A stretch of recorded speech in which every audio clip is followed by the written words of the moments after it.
आरोपियों पर भी फैसला आ सकता है। इरफान पर झोपड़ी में आग लगाने का आरोप है। नजीर फातिमा ने विधायक पर एफआईआर दर्ज कराई थी, जिसके बाद से ही इरफान सोलंकी जेल में बंद है और आज जो उनके ऊपर केस चल रहा है उस पर फैसला भी आ सकता है। साथ ही मामले में अन्य 5 आरोपियों पर भी फैसला आएगा। तो इरफान पर झोपड़ी में आग लगाने का आरोप है, जमीन पर कब्जा करने का मामला, जिसके तहत उन्होंने ये साजिश रची और घर में आग लगा दी।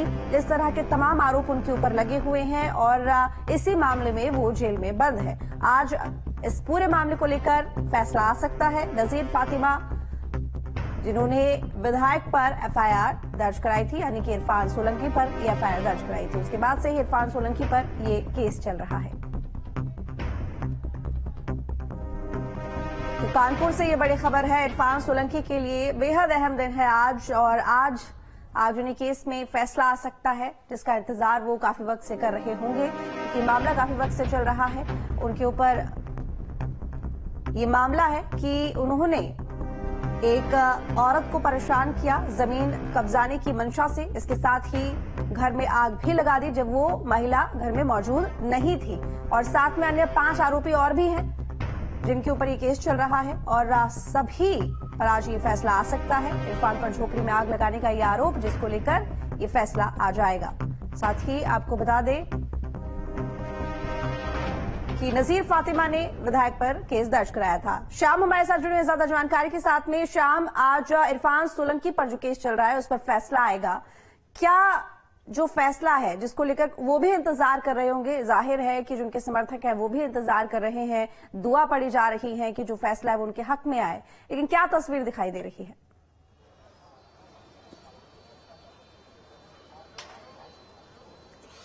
देखिए, तस्वीर की अगर बात की जाए तो कानपुर कचहरी में आज उस तरीके की भीड़ नहीं है जो पिछली तारीख में गहमा गहमी देखने को मिल रही थी। दरअसल इरफान सोलंकी को पिछली बार फिजिकली यहां पर पेश होने के लिए कहा गया था और इरफान सोलंकी को महाराजगंज जिला जेल से कोर्ट परिसर लाया गया था। यही वजह है कि बड़े पैमाने पर सुरक्षा व्यवस्था की भी तैनाती सुनिश्चित की गई थी। कानपुर कचहरी में बाहर तक पुलिस नजर आ रही थी, लेकिन आज पुलिस का वैसा बंदोबस्त नहीं है, क्योंकि इरफान सोलंकी की पेशी वर्चुअली कराई जानी है। वर्चुअली पेश होंगे इरफान सोलंकी और उनके भाई रिजवान सोलंकी कोर्ट में आ गए हैं, जिनसे बात की गई तो उन्होंने कहा कि वो दोनों भाई निर्दोष हैं, और अधिकारी भी इस बात को अच्छी तरीके से जानते हैं कि वो दोनों भाई निर्दोष हैं और फैसला उनके हक में आएगा।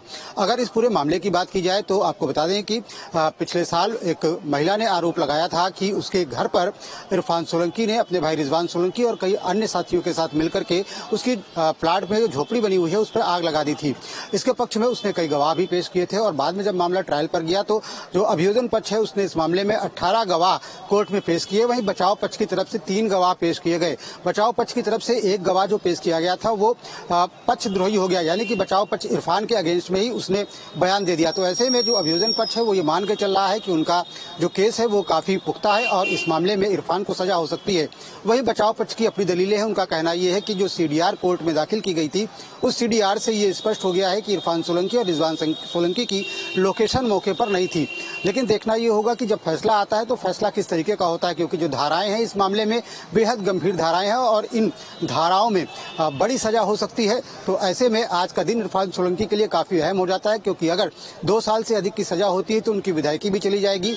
ऐसे में तमाम दूसरे जो मामले हैं उनके क्योंकि वो भी ट्रायल पर चल रहे हैं और कई मामले ऐसे हैं जो कहीं मुकम्मल हो चुके हैं और उनमें भी कुछ दिनों में फैसला आ सकता है। जैसे कि आचार संहिता का एक मामला है, उसमें हाईकोर्ट में एक अड़चन की वजह से फैसला रुका हुआ है। वहीं इस मामले की बात की जाए तो पिछली 2 तारीखों से 14 तारीख और 19 तारीख को इस मामले में फैसला आने की उम्मीद जताई जा रही थी, लेकिन इन मामलों में डिले हुआ। पहले 14 तारीख को कहा यह गया कि इनमें जो 3 अभियुक्त हैं उनके